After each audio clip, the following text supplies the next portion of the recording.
Charlie Parker. He used to listen to Patsy Cline. He said, I like her story. I hope that you like mine.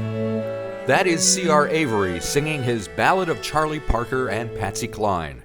As the song suggests, Avery has a passion for music that runs deep and wide. Ahead of his upcoming tour of New Zealand, the Canadian singer, songwriter, painter, poet, and author spoke to the 13th floor from his home in Salt Spring Island on the west coast of Canada. The conversation touched on everyone and everything from Chuck Berry to Chuck D, Hank Williams to Marlon Brando, Little Richard to Concrete Blonde, and a whole lot more. So sit back and prepare yourself for Fightin' Words and a Girl Named Mercy. It's not CR's first tour around New Zealand, and we begin with tales from his previous visit to the land of the long white cloud. Oh, it's hard to be an outlaw in any century, but so is opening up to someone as honest as a private diary entry. I was in Christchurch shortly after the quake, Right? and I did some showcases 7 months ago. Oh, okay. So it wasn't that long ago. How'd they go? Well, I'm now doing a full tour, so they went well. That makes sense. Very good. Yeah. You come from a musical family, is that right? It's two coins. My mom was an opera singer, There you go. and my dad was a highway. I can't say highwayman because that would be like he robbed people, but he worked for the highways. Either that or he was one of the highwaymen. He was Chris Yeah. Christopherson. Yeah. Well, I mean, he definitely that's his vein. He's definitely was raised on that early rock and roll, Right. and honky tonks and barns. Right. You know, my dad used to say Friday was for the honky tonks and Saturdays was the big band. Uh-huh. And I like there's that talk of if you really want to play, Western swing or what's the other word for Western swing? Like rockabilly. You Rockabilly. bet Yeah. big band arrangements because that's really what they were trying to do. Right. Yep. Yeah. It's interesting. We have a rockabilly scene here in New Zealand. There are rockabilly bands. I think you go to Japan, there's a rockabilly scene. Yeah. The stuff is universal. It just it connects with everybody. Yeah, it's pretty cool. When you think of what music has done, the first time I went to Germany, and I just couldn't believe how much hip hop and North American music just was all over the place. Yep. And Bryan Adams, like it was just, it made me feel a little bit more at home just hearing that English. Yep. But also going, man, music can move mountains. That's a fact. That's So a fact. what mountains did it move for you? When you started thinking in terms of being an artist? Well, look at me. I'm on this beautiful island called Salt Spring, like Joni Mitchell hiding out Right. on the coast. Before I fly to New Zealand to play 7 shows. I'm a kid from Kingston, Ontario. Yeah. And the only reason any of that is happening is music. Right. And you and me, just this discussion we're having, it's so easy to relate because, for me, I wouldn't do 72. I go back to that first time you see Little Richard and you see Jerry Lee Lewis playing England, that black and white footage. Yep. And a lot like the movie Pump Up the Volume, where the girl puts all her pearls in the microwave. And that's a beautiful soundtrack because they really bridged the gap with that. Right. Because it was a punk element, but Concrete Blonde is so, there's, her Dylan cover has got to be the best, and her Leonard. Right. And it's Leonard in this, but they had the punk element, but they also had them listening to, Mr. Obscene Ice-T, Right. with his early hip hop, and it's the other way it moves mountains is it saves so many from a a suburban death. Right. Yes. And, Chuck D says hip hop is the black CNN. So it has been our teacher, and our window, um, from that of what it's like for a farmer to lose his crop to, white supremacy in the police force. Um, and, just that, like, Japan is listening to rockabilly, Right. On the Blood Reserve, they're listening to Hank Williams and Biggie Smalls. Like, Right. in my country, I got in a bar clipping last night. Things got heated, but because I was in the bar where I watched a very important poet from Canada played his last concert in my hometown, and I just happened to be in this on this island, um, watching their final concert. But it was beautiful because he was dying, and so he did his final tour. But instead of it being all about him, his final statement to us as a people was, we have to fix our problem that half of our country are second-class citizens without proper running water. Yep. Yep. Yep. And pointed to our prime minister going, let's do it. Right. He didn't call him out, Right. but pointed out. Gotcha. That I'm giving you my faith. And it was just really beautiful that this man dying, just like our old, hero of a man, Terry Fox, united us. And I mean all of us. Mm-hmm. And that's beyond power of music. That's, Yep. and, combined with music and, I don't know, a fist in the thunderclouds or something. Right. Well, I would have to say that some people would find your optimism hard to grapple with because of what's going on directly south in the United States and the division that's happening there. Well, no, like that optimism in my country died because the prime minister didn't rise to the call. Right. Now, would I want that job? No. But it is disheartening. Just the simple principle of running water. Right. Yep. And it's like a comedian was talking about, like, it was called civil rights. Like, we want you to be civil with us. Yep. And there's just some things where it's head shaking that we haven't done. Yep. But yeah, everyone likes to pick on America. I remember when I was in Ireland, because that's my sugar bloodline. Right. And I came from this, and it was a festival, and they were doing all like electro swing and 20s, which is my jam. I loved it. And then afterwards they were doing that, like just poking at America. And I'm like, yo, everything you played tonight was from there. That's true. Yep. And that is the thing with hip hop, comes not from America, but it came from Queens, the Bronx, and Brooklyn. Yep. And that Big Daddy Kane, Busta Rhymes, Biggie Small, and Jay-Z all went to the same high school. Right. But country music, it didn't come from America, it came from Tennessee. And just, it's the most racist, backwards place in the world. So you have like the two greatest art forms, hip hop, country music, sprouting out from poverty and a melting pot of hatred. Right. Still, you want to know the power of music, it's right there. Right. And the thing is, in your country, there is a big country scene. There is a big hip hop scene. Yep.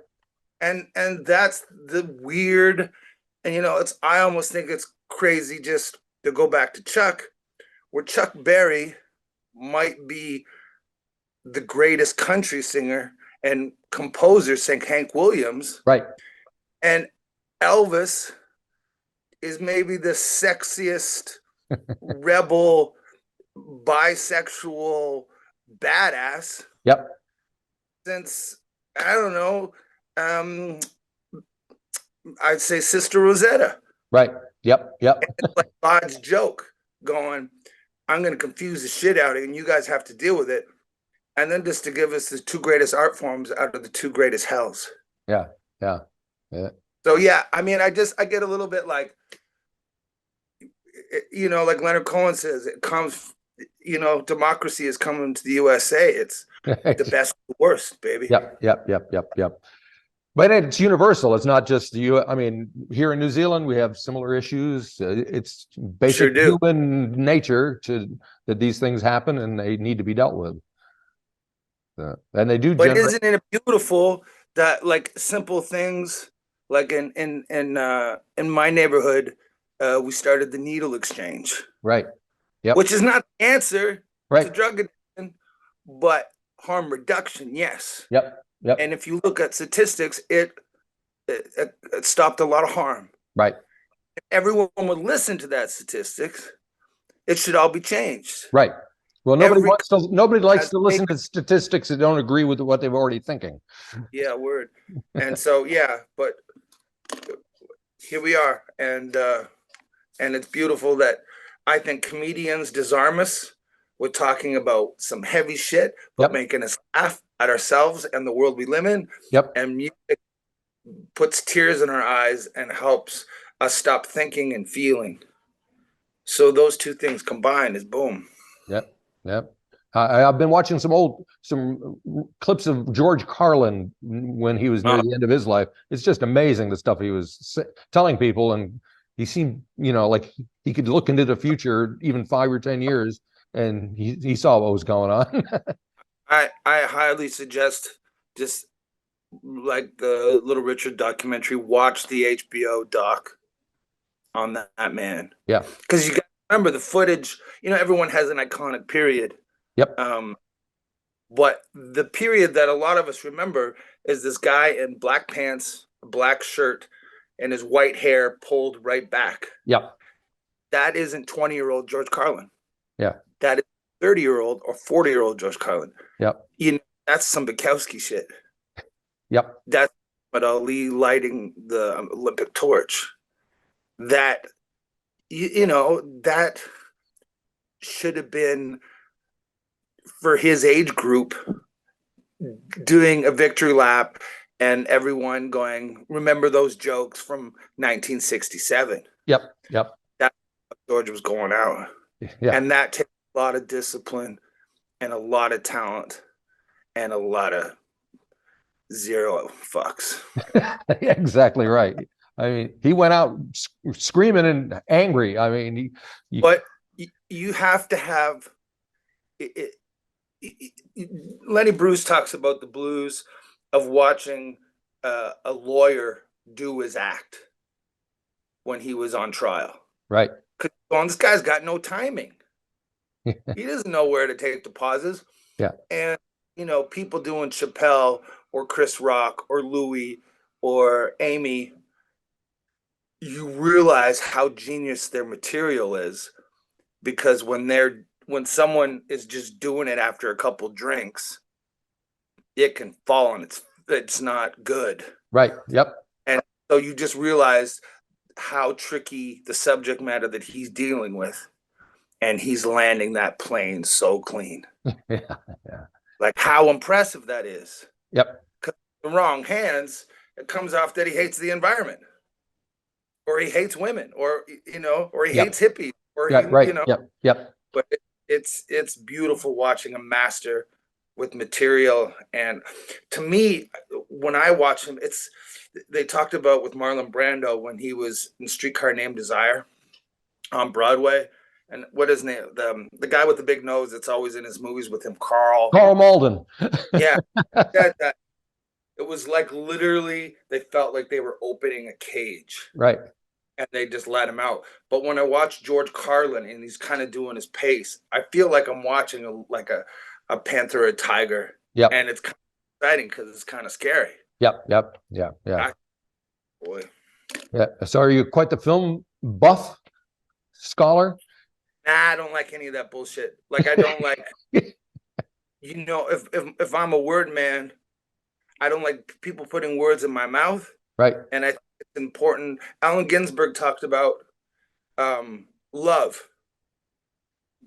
I don't ever use that. Right. It's important to say, but he says it's the word that you put in front of it that Right. is what we're in it. So he said tombstone love.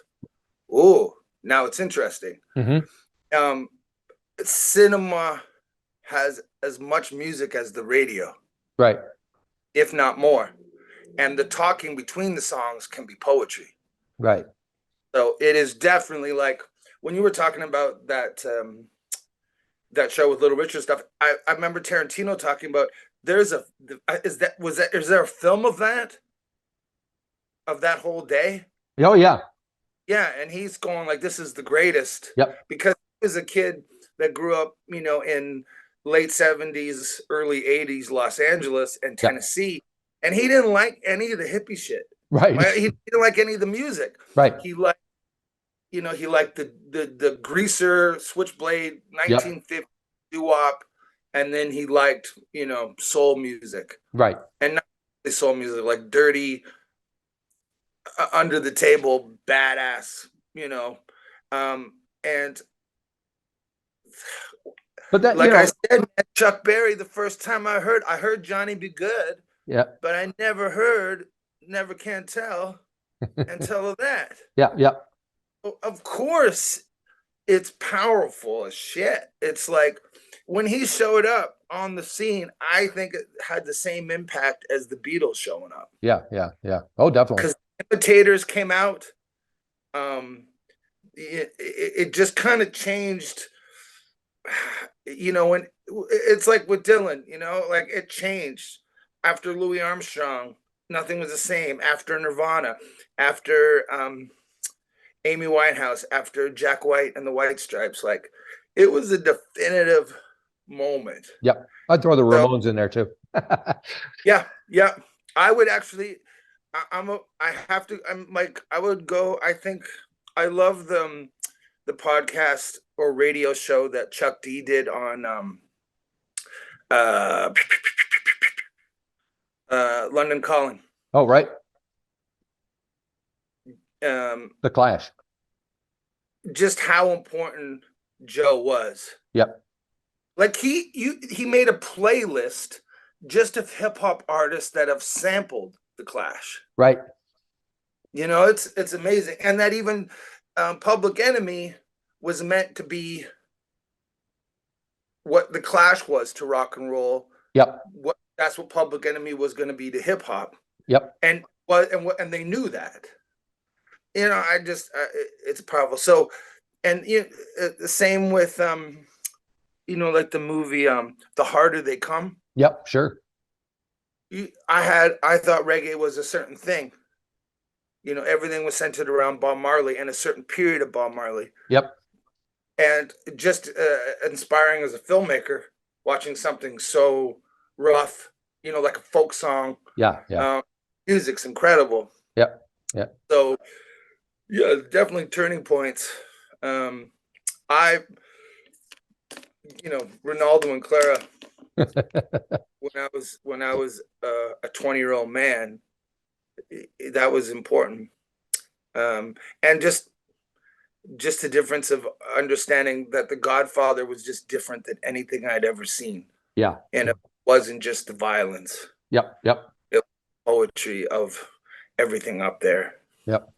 Yeah, I saw the Rolling Thunder review when it happened. Speaking of Ronaldo and Clara, What city? What's that? What city? In Rochester, New York. Jesus Christ. Yeah. Was Joni at that show? Joni Mitchell was there. Yep. And my favorite guitar player is Mick Ronson, and he was there, of course. And so, that's Bowie's guy, right? Yeah. I don't like his tone. Really? Well, we must differ on that. You know what I mean? Like how Robbie's tone is that more like rumble, right? Sure. early 50s. Yep. And I don't know if that's always that guitar players, but like on those recordings, it's very chorusy. Okay. So it's not the notes he's playing, it's just his tone. Tone. Well, he was influenced heavily by Jeff Beck, so that's probably what that comes from. So, and Jeff Beck is a long way from Robbie Robertson and what he was hearing, when he was growing up. Man, Robbie has one solo on "Who Do You Love" with Ronnie Hawk. Yeah. That is just like, yep, bad boy. Ooh. Yep. Very good. All righty. Well, I can't wait to see you when you get here in New Zealand. Man, I can't wait to perform for you, Mo. I think you're going to come up here and do some stuff, maybe, because I love it. You got a piano there, brother? I do. It's right over here somewhere. There it is, in the corner. Yeah, and it's in good shape. Okay. Thank you very much. Look forward to seeing you not too far away. All right. Bye-bye.